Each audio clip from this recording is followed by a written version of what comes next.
That was kind of weird. I get a lot of interference when I'm trying to do videos, and when I haven't been really getting a lot of interference besides connection. But, you know, these are posting pretty fast, so I'm trying to get my whole story out in record time. So, continuing on from the gentlemen that were picked up in my home in 2004. I ended up having to move to Edmonton. Me and my daughters had to pack up just a couple of bags and move. We lost everything. This was the fifth time that my older daughter had lost everything. Second time that my youngest daughter had lost everything. So we moved to Edmonton, and I'm trying to replay what had just happened and how it happened so quickly. And then the whispers started, telling me to just forget about it. Everybody lies. No, everybody's gonna lie to me. Doesn't matter what I do, everybody's gonna lie to me. And that I did this to myself. But didn't that ringer feel good? I was like, what? This ringer. Yeah, that ringer where you couldn't hear anything, you couldn't feel anything, just for that little while. That's what you need. You need crack cocaine. And it'll all go away. So I got my brother to get me a half a gram of crack cocaine. And then I got him to get me another half a gram of cocaine. And then I got him to get me another half. And then it was a full gram.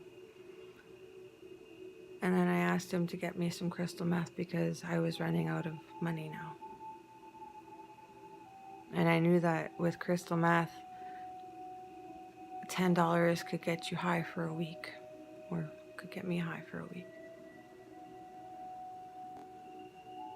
And that one, it seemed to not be so noticeable when you were high on crystal meth and when you were high on crack cocaine.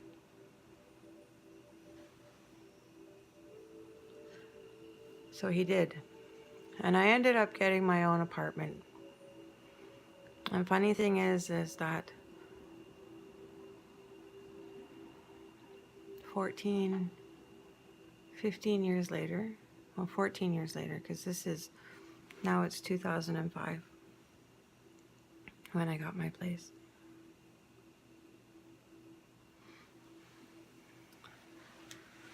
I was actually living right next door to where I'm living right now. So I moved into my suite, and my brother and his girlfriend moved into my suite with me and my daughters. And I felt so horrible for what I put my daughters through during this time. I moved into my place in the middle of January, and I was out of there before the end of February.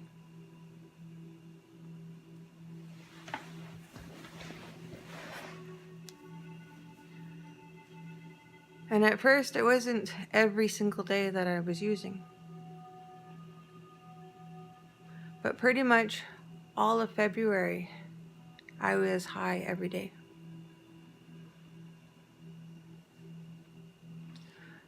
I dropped my daughter off at school this one day, and I recognized this guy that was standing out in front of my apartment as the guy that was just at my place a couple of days before to get my sister-in-law with this other girl. So I figured that this guy is coming to my place to get my sister-in-law, so I invited him in for coffee.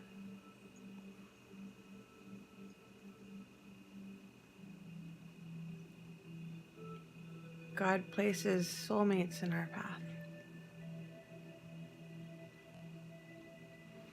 This guy came in, and me and my brother and my sister-in-law and Ren all got together. Like we got high together, but we got along very well.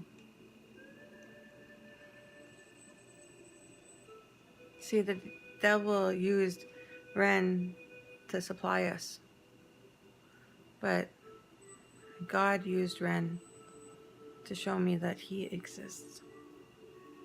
Because Ren was a dealer. He was a small-time hustler.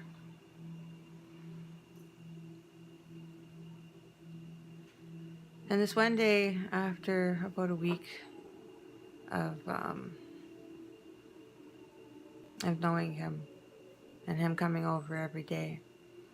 See, when you're on crystal meth, you can't sleep, and one day turns into the next day, and you see it seems like it's a longer period of time, but it's actually a shorter period of time.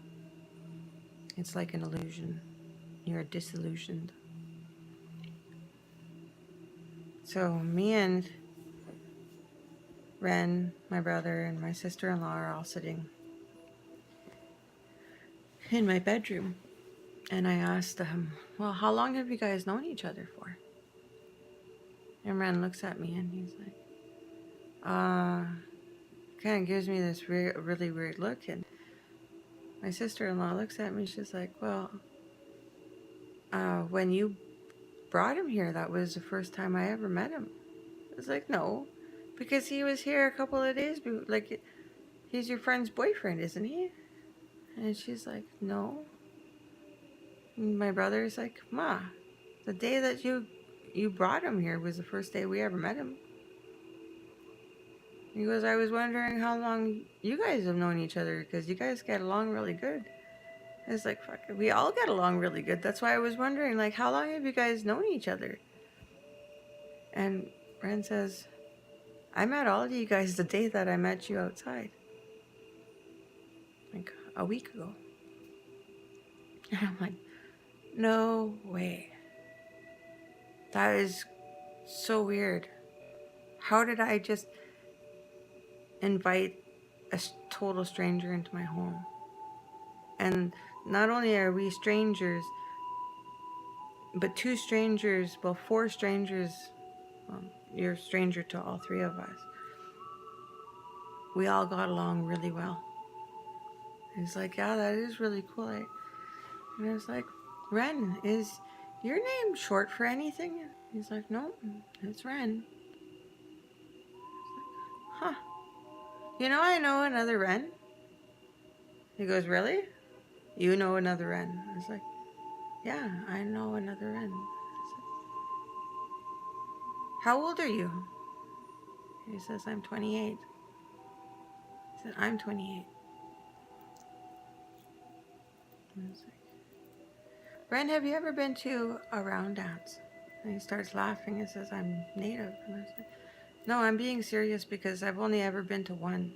Like, I'm native and I've only ever been to one. And I was there with my brothers.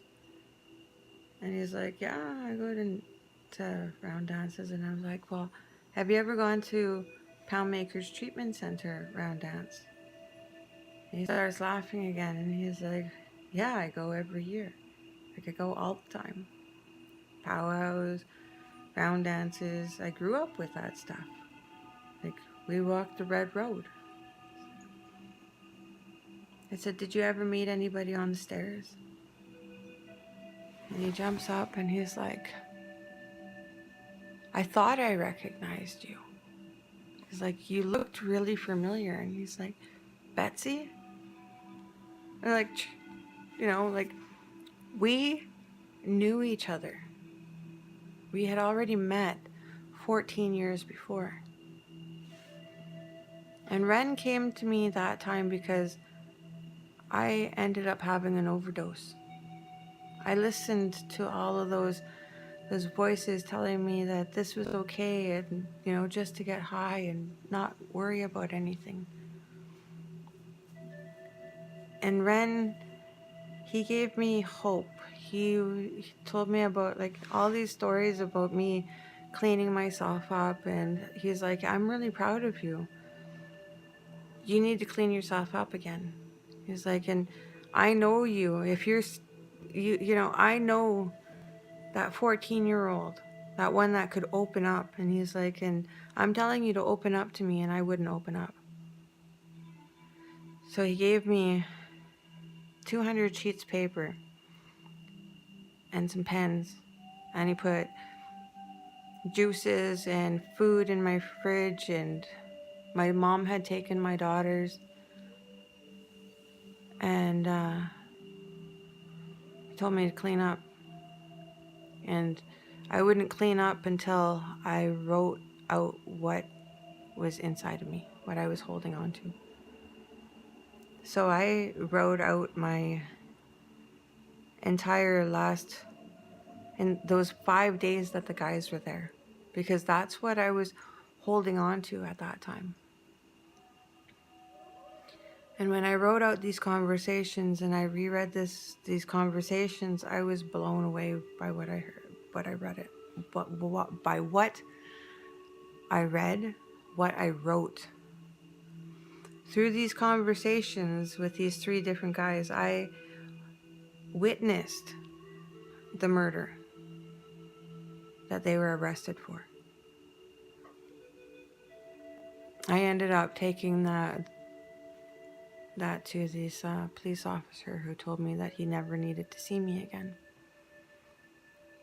And then I became the initial witness in this murder trial where there was like 24 of us, including the arresting officer. I was the first person to testify. And within the first hour of this week-long trial that was set for a week long,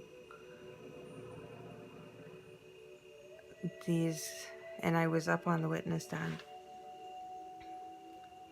the accused, they took a plea bargain. And they didn't take a plea bargain, they took a recess. And then we were all told that we could go home. And the arresting officer went in and asked what happened. And I thought that I had said something wrong. But no, God gave me something right. A police officer came out and told me that all 3 men pled guilty and did not take a plea bargain. That meant that all 3 of those men were going to serve the maximum sentence. And that they can't argue against the truth. And when I handed him this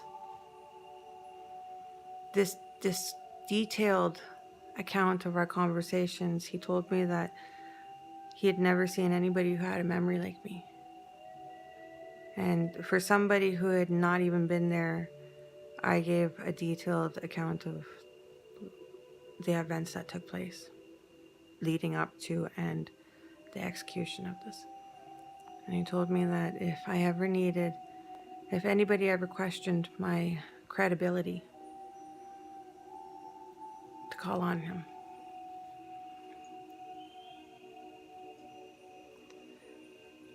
That was God. I was God's vessel. And justice was served.